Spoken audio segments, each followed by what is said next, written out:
Tentunya setelah saya berkecimpung 6 tahun di BPD dan BKM dalam bidang ekonomi masyarakat desa, tentunya ada pemetaan lebih lanjut yang ingin saya benahi menuju perubahan yang lebih baik. Poin pertama adalah pemberdayaan ekonomi masyarakat desa melalui menumbuh kembangkan seta-seta industri rumah tangga dan menumbuh kembangkan kelompok-kelompok tani, pengrajin, peternak, dan lain sebagainya melalui pelatihan keterampilan yang tepat sasaran dan terukur. Ada dua hal di sini yang ingin saya capai menuju perubahan Desa Sukamanah yang lebih baik. Pertama, tentang menumbuh kembangkan sentra-sentra industri rumah tangga di Desa Sukamanah yang nanti kaitannya dengan pengelolaan aset desa. Setelah pemetaan selama ini yang saya dan tim laksanakan, di Desa Sukamanah banyak sentra-sentra industri rumah tangga, terutama di bidang makanan, yang perlu ditumbuh kembangkan lebih lanjut, yang nanti insya Allah goalnya, outputnya akan lebih memberdayakan masyarakat lebih luas secara ekonomi. Artinya peningkatan kemampuan ekonomi masyarakat dengan sendirinya akan terangkat melalui penumbuh kembangkan sentra-sentra industri rumah tangga. Konsep yang saya ingin usung adalah bagaimana industri rumah tangga yang ada di Desa Sukamanah ini dapat dikenal luas oleh luar masyarakat Desa Sukamanah. Ada beberapa sentra industri rumah tangga, terutama di bidang makanan, yang kemudian ingin saya dorong, baik secara omset maupun pendapatan meningkat lebih jauh. Di Desa Sukamanah ada sentra industri makanan kue cincin, ada sekitar 22 sentra industri rumah tangga. Kemudian ada sentra industri rumah tangga makanan berupa kue dodongkal. Hasil pemetaan kami ada sekitar 12 sentra industri. Yang ketiga adalah industri makanan tiktak. Hasil pemetaan kami sudah ada 4 industri rumah tangga. Di samping ada tahu, tempe, dan makanan-makanan lain. 3 sentra ini yang akan kemudian menjadi entry point akan kami kenalkan ke dunia luar. Nah, konsepnya seperti apa? Bagaimana industri rumah tangga makanan ini kita bawa keluar? Artinya, saya mempunyai konsep, dan ini setelah berjalan ketika saya di BKM, itu kami membuat konsep kawasan industri rumah tangga makanan terpadu.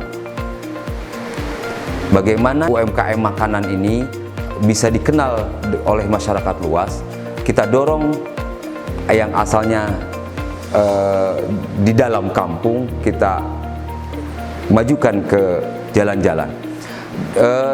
Kita punya aset desa berupa lahan di dekat pasar contohnya.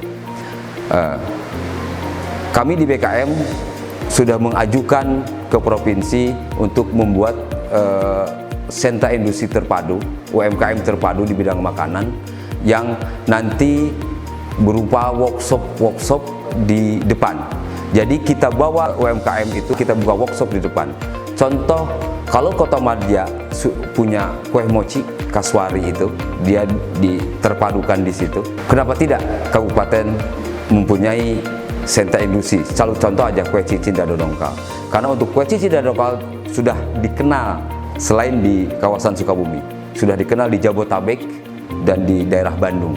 Otomatis nanti ketika sudah dikenal dan omset mereka meningkat, tentunya efek lanjutan, efek ekonominya, penyerapan tenaga kerja akan lebih meningkat.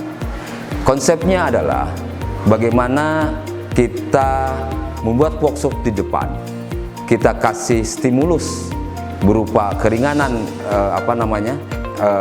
pembiayaan, misalkan di bidang penyewaan ruko dan lain sebagainya, karena nanti workshop itu akan membentuk ruko dan kawasan ekonomi terpadu di situ.